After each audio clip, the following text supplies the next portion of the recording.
Hello guys, and welcome back to the course where we're discussing various gambits from Black's point of view.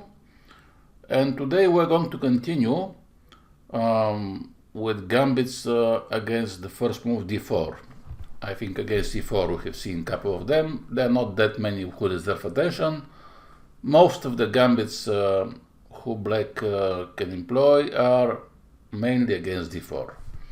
And now let's start with one of them, where Black goes knight f6, and this gambit of course works only against c4, which is the main move. If White plays knight f3 or something else, then it's not possible. And then suddenly Black goes e5. The name of this gambit is Budapest Gambit, and it was popular, I remember back in the 80s, some people were trying some strong players. Today, I don't think it's so popular, but still, I think it's quite interesting. And first of all, as usual, White is not forced to take the pawn, but the best for White is to take. If he don't take, he can play, of course, any random move, e3, knight f3, knight c3, whatever he wants. In this case, it is just good for Black. You can take on d4, or even you can push e4 if he moves the knight. And many people go d5, but and now they think that okay, they can build this knight c3 and then e4, and maybe it will be some kind of king's Indian if Black goes for g6. But Black can go for bishop c5, and then already it is not so good for White. e4, there is knight g4 coming on maybe, and otherwise Black just goes bishop f5, castle. Also you can play a5 after this, knight a6. It's much more comfortable. It's, if you know the Indian defense, it's when the bishop is on e7. This is a big improvement when the bishop is out on this diagonal. So the critical line is pawn takes. And originally the main idea of this opening is knight g4, which is still the main move. I think somewhere in the 90s there was this new wave when some players started to try the move knight e4, which we shall see as well. Okay, let's start with knight e4. This move looks a bit more maybe strange, because knight g4, okay, immediately you want to take the pawn back. Here, it's not clear exactly what is the plan, what is the idea, why this knight is going there. And indeed, there are some very dangerous lines for Black. Now White has obviously many options. Knight f3, a3, e3, queen c2, g3. But okay, usually White goes knight f3, and now one of the ideas is bishop b4 check. This is actually the main thing. Knight e4 is played in order to give this check and then to exchange a few pieces on d2, and then eventually with knight c6, queen e7 to win the pawn back. And now if White goes knight d2, for example, knight c6 first, Black is waiting for a3, and only then takes on d2. Otherwise, if a3 is not played, you just play queen e7, and after a3 take. And now White usually takes with the bishop. Okay, with the knight it's also possible, of course. If knight takes, most of the time this is what happens. Knight e5, bishop c3, and now queen e7. So yeah, White have two bishops, but Black have a very solid position. In case of queen d4, now you should not play d6 because of f4, but f6 is a very solid move, and only then you can go d6.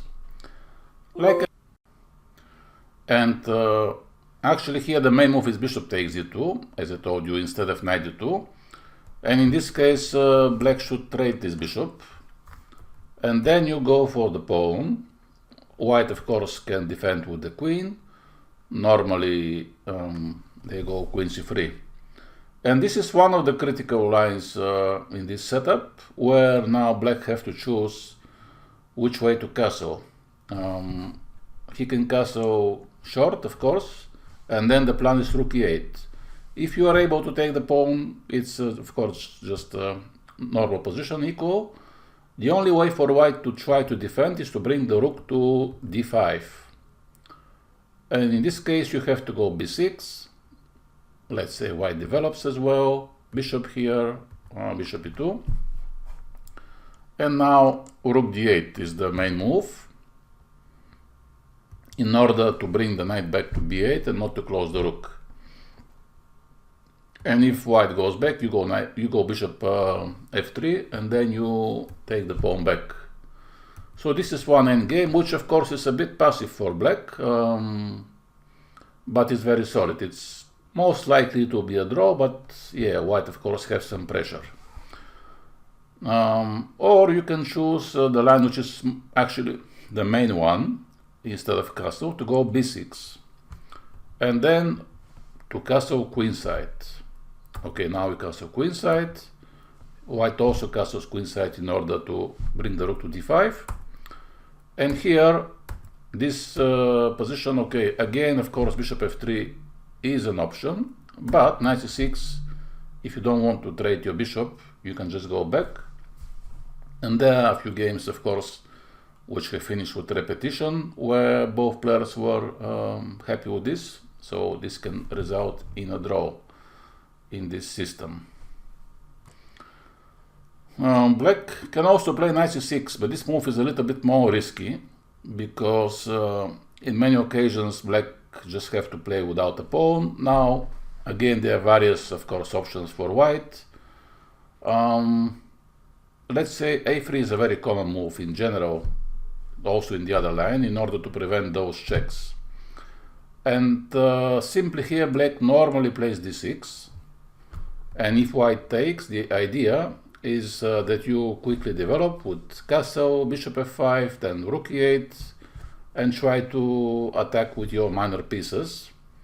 And there are some also traps which white have to avoid. For instance, if g3, this would be a big mistake, even if it seems very solid, because now knight f2 is coming, and the point is that if you take bishop g3, white is losing the queen on d1. So this is one of the main traps in this system, which sometimes works, but not always, because let's say if they play e3, now you cannot take on f2, because after bishop g3, king e2 is defending the queen. So here usually queen f6 is played to prevent b4, and then bishop f5. You can castle maybe both sides, and then if you castle queen side, you can push g5, g4. It is one option. Or if they play knight d2, obviously you cannot sacrifice. Now simply you have to develop. And if they play knight d2, now as well exists one line apart from bishop b4, which probably could transpose to the previous one. Also knight c5 is a very popular line where black wants to keep more pieces. And then white usually goes g3, and black is not going for queen e7, neither for g6, even if g6, okay, looks like with bishop g7 it's also possible, but usually they go d6, and then some people take with the bishop, others take with the queen. One line goes like this: bishop g2, bishop f5, and then of course it is to castle, to put pressure on the d file. And yeah, black is a pawn down, but he has very active pieces, the knights, the bishops, the rook. Knight b4 is a threat, so white usually goes a3, and then the queen drops to f6 to prevent b4. And in case of rook a2, which wants to prepare b4, now black is trying this move, bishop b1, and again it could be some repetition maybe. But here also there is this move queen c2, which in many occasions queen c2 is the most annoying line after knight e4, because now d5 is more or less the only reasonable move, and then white can take here, and black usually goes for some sacrifices. Bishop f5, he's looking for quick development, some traps eventually, knight g3 or something like this. And if they move the queen, you can just take with the bishop on d6. Again, very good activity. Queen b7 is not good because of knight b4, and c2 is hanging. And then the plan is just to castle, open the files for the rooks for the queen, and try to put some pressure. Okay, now let's go for the main line, which is knight g4. Here white again has a lot of options. Knight f3 is a very logical move. Bishop f4 if you want to defend the pawn. Knight c3, e4 of course is also possible. f4 is the move which definitely will defend the pawn, but it looks extremely dangerous for white, because when the bishop arrives to c5, white will have a lot of problems on this diagonal. So this is a mistake, f4. So let's start maybe with the move e4.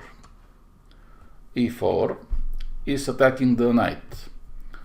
So more or less the only good move is knight e5. And then white usually follows up with f4. This is an aggressive setup where white immediately gives the pawn back, but he wants to create a very strong center and to chase this knight away. So it looks like some kind of variation, maybe, like Alekhine defense. You know that when usually in this opening white is chasing the knight, here black can go both left and right to g6 or c6. I think c6 is more popular, but let's start with g6, because there are some very curious lines even for me. Now, if white allows, if he moves some of the knights, the bishop always wants to go to c5, and then white will struggle with the castle. So usually white always goes bishop e3 to keep this diagonal. And then black normally gives this check. And from here there are a lot of tricks which are possible. This is a very interesting line. White have three options: knight c3, knight d2, and even king f2. Knight c3, in this case, probably you should just take this knight to double the pawns. And then, you can simply develop with d6, but queen e7 is putting immediately pressure on the pawn. So this could be a good idea to attack the pawns while white is still not ready. He has not developed his pieces. And after he goes here, again you can go like d6, knight d7, knight f6. But f5 is a move which is interesting, because now if they go e5, d6, black is just winning something. So they have to play queen c2, but the bishop on e3 is not defended yet. And now again there are some tricks, but for example this has been tried now: knight f4, d5, and then bishop f5, which looks okay for black as well. And if knight d2, this is even there is one even more somehow beautiful trick, because this is not traditional, not standard. When you play queen e7 and white is defending, now white is looking for some moves again like f5, d5, but now surprisingly there is this double attack, queen d6, attacking the bishop and the pawn. And now white is losing the pawn, and this is not only he's losing the pawn, but this is his most important pawn on f4, because now he doesn't have any center. The pawn on e4 is without support, and this is just black has a big advantage. And here comes the move king f2, which looks a bit strange, and yeah, black should not maybe have any problems with king in the center. But now there is one line which I see many people play. I'm not sure if this is the best or the only plan for black. I don't know what is wrong if you just develop. But queen f6 looks, of course, very promising. Double attack on f4 and b2. White is defending.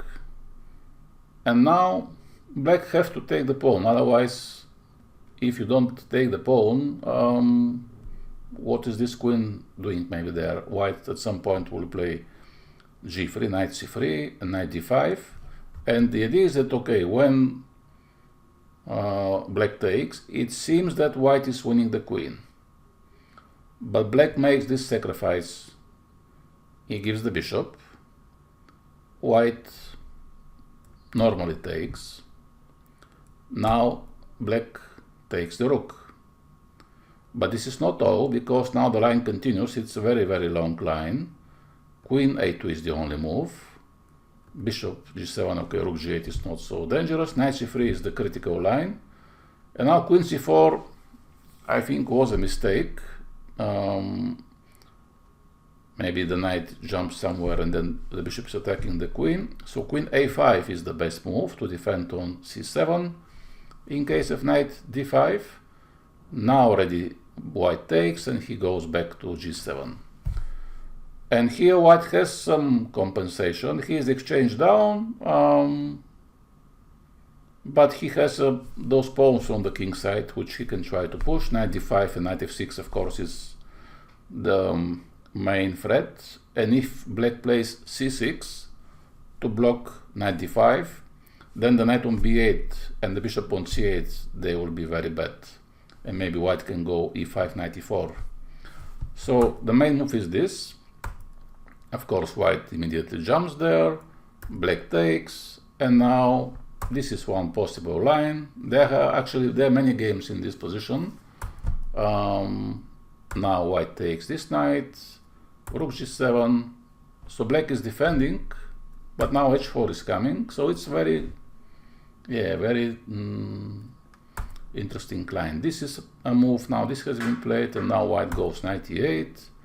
If you take, it takes the rook. So yeah, this is very interesting. Now I have seen some games where now rook h4 was played and knight g8 and then this check. In this position, even if it's 22nd move, there are at least 6 or 7 games which has been played. So this is a very crazy line, but it's possible, yeah. Okay, if we move to the, like I said, to the more popular line, knight e6.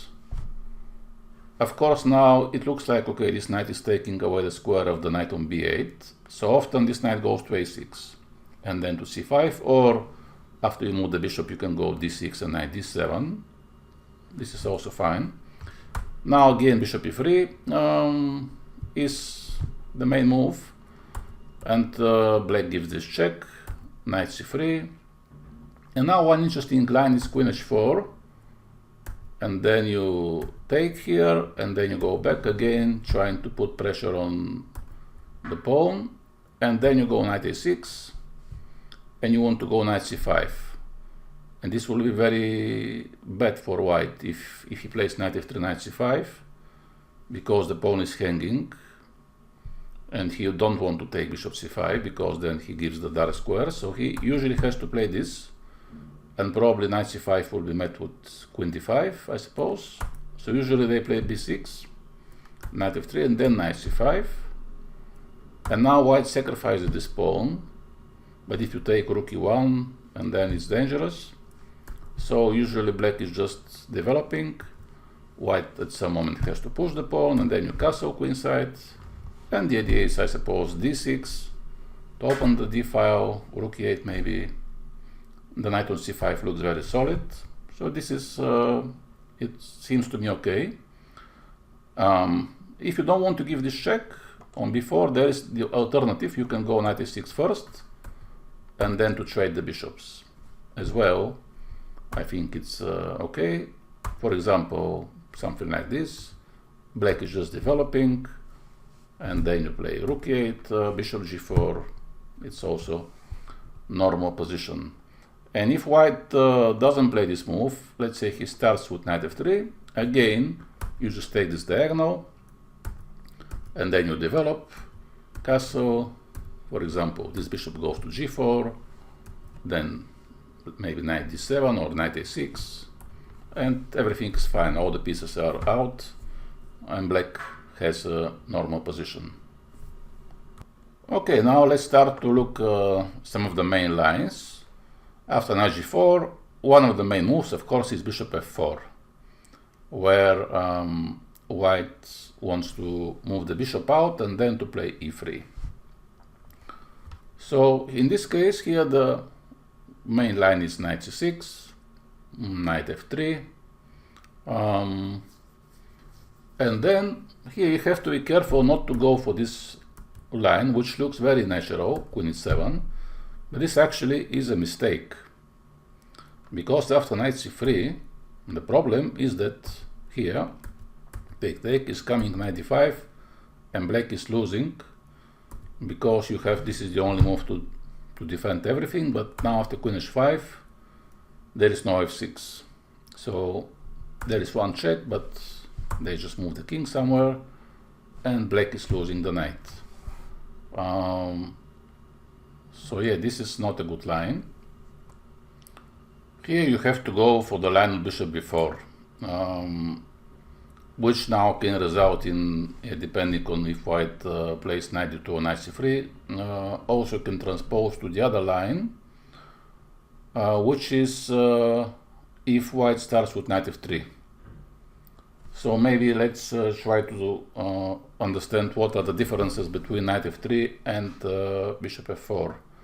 Bishop f4 is forcing you to go knight c6 and bishop b4 check, while knight f3 allows you to go bishop c5.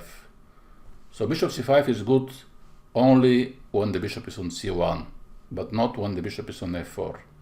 Because now the thing is that already white cannot defend his pawn with his bishop. And let's say he plays something like this, and you can safely take the pawn. Of course, this is also completely fine for white. Many people play this line because it's a simple line for white, just develop all the pieces and not to bother to think about some complications. In this case, what is the plan for black? Okay, after d6 up until here, it is of course completely fine, and here this actually makes a big difference. Now I'll explain you one detail. It is sometimes important if white takes knight e5 or not, because like right now, if he doesn't take, black has a bit less options. So okay, very popular for white is b3, and here black have tried many moves: bishop f5, rook e8, a6, a5, knight f3. I don't think one move makes a big difference. In general, maybe white has some very little edge, because his knight can jump to d5 in some occasions, but okay, it's not a big deal. One of the main lines is this take, knight e5, the bishop goes back, and now rook e8 is the most popular move, bishop b2, and now some people play rook e6, which I don't like so much. Well, it's very ambitious, of course. You want to go rook h6 and queen h4 and checkmate. If white plays some moves like queen c2, rook d1, maybe, actually, indeed, you can give checkmate. So yeah, it depends what your opponent is doing, but if he plays knight a4, for example, then the pieces are hanging, so there is no time for rook h6. If you go bishop b6, c5 is coming, the queen is hanging, so black has to go b6, which, okay, it's not the end of the world, something like this, but maybe now white can go f4 at some point, bishop f3, so I'm not sure about this rook e6. a5 looks kind of more normal, But then again, this is a bit annoying line, bishop a7, and now this move c5, the knight is hanging. Although you can go for d5 now, so white is blocking the bishop, but from the other hand you have pawn on d5, and then you can go c6, so this is also possible. Here there is this move which I have seen, queen h4 as well. Again, it looks very ambitious, and white obviously has many options, knight d5, knight a4, bishop b2, but I think knight a4 is always the most annoying in my opinion, because then you lose the bishop. But in this case, of course, you can go back, and then this is I guess okay for black to play. Okay, so this is about this line. As I mentioned here, let's just see if instead of castle white takes first and then goes for this position. Why I said that it is different if the knights are not on the board, because now of course you can still just play something normal like d6. Actually here the main move is rook e8, and after b3 a5, and here the main difference is that instead of d6, black have this idea, which is very standard, and many people actually loved this opening because of this idea, rook a6. So we have seen rook e6 in the past, which was not quite working because then the knight was hanging and the bishop, but this rook from a8 is not doing anything. So if you can move it to h6 and then queen h4, it could be instantly a very strong attack. And now again white have different ideas, but also you can play 5 immediately. And now, okay, I think the line goes like this, rook a6, and now white have knight e4, queen d5, knight a4, knight d5, many options. But knight e4 I think is the critical line. In this case, knight a4 also is played a lot, but e4 maybe looks kind of more natural for white, because this knight also can go to g3 if needed, while when he's on a4 it's a bit out of the game. Now you can go both, of course, to f8 or a7, but a7 looks kind of more attacking. And the idea is rook h6. If you can bring this rook to h6, I think this will be good for black. And one of the only ways to stop it for white is queen d5. This is what they do. Because now if you go d6, then the rook on a6 is just not doing anything. So black has to go rook e6. And now white takes this pawn and goes back. But now the queen arrives to h4 finally. And this is a tricky line.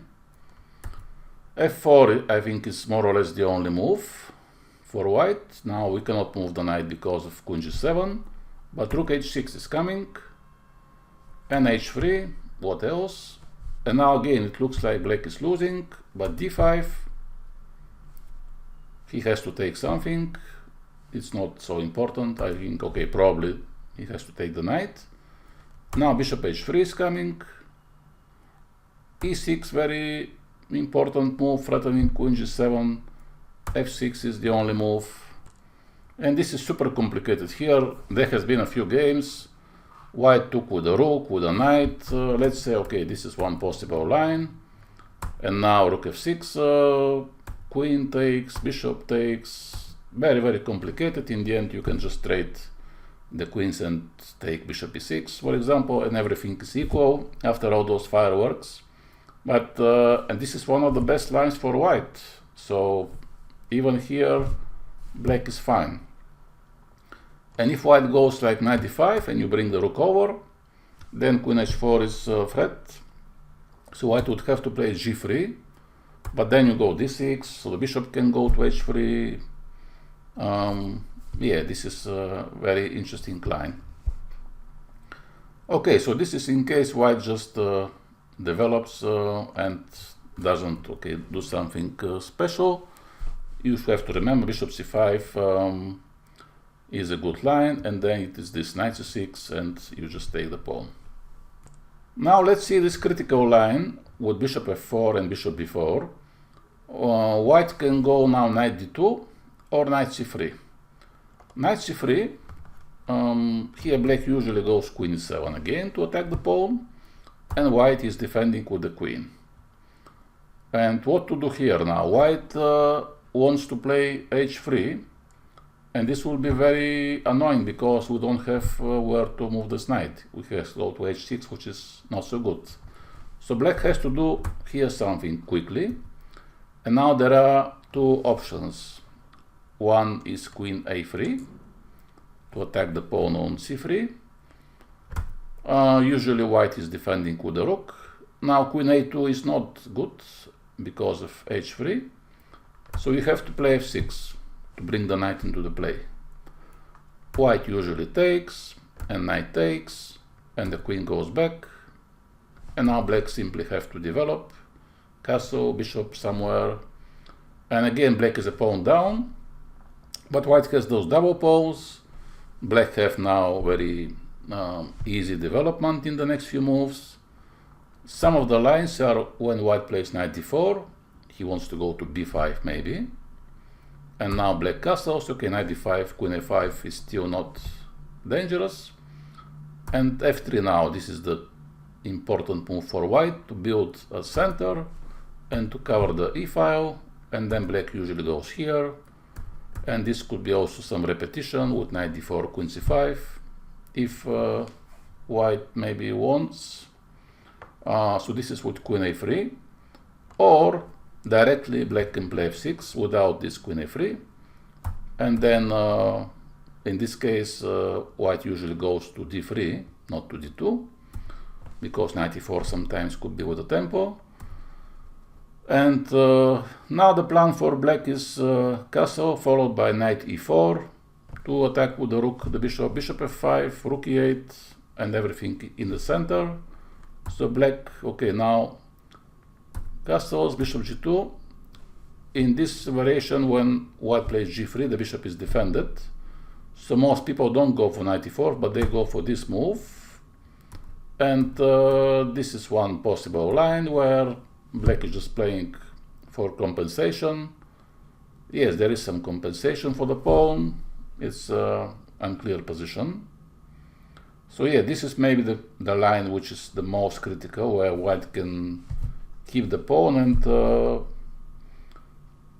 hide the king, and black has some positional compensation, but there is plenty of play.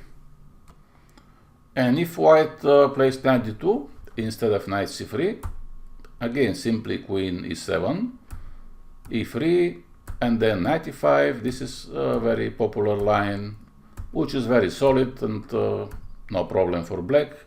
After he castles, you take the knight, because otherwise the knight can jump to e4, and then the bishop on b4, it could be attacked with a3, b4, so you have to just take, and then to develop b4. And this is a line where also white has a pair of bishops and maybe slight advantage. Here most people play b6, but this allows c5, which I don't like so much, because now black ends with this weak pawn. It is possible to hold maybe, but why to allow this? Maybe better is to go a5 instead of b6, and then rook d8 first. So c5 is not possible. And if they go queen c3, you can go queen f6 maybe to threaten knight f3 check, and then move the bishop out, and something like this. Or very popular move is also a3 instead of e3. So here black takes, and of course we have to mention about this trap after knight e5. You can find some games in the database where white captures on b4 and then he's checkmated, or even some people first they take the knight and then they take the bishop, which results in the same checkmate. Of course, if white captures here, then you have to take first, and yeah, this is just very good for black, no problems at all. So this is what you need to know about knight d2. You just go queen e7 and win the pawn back. It's not that difficult. Okay, I think probably we have covered all the main ideas and traps and tricks in this Budapest Gambit. I think it's quite interesting and it deserves attention. So if you want to study, I wish you good luck and I will see you in the next chapter.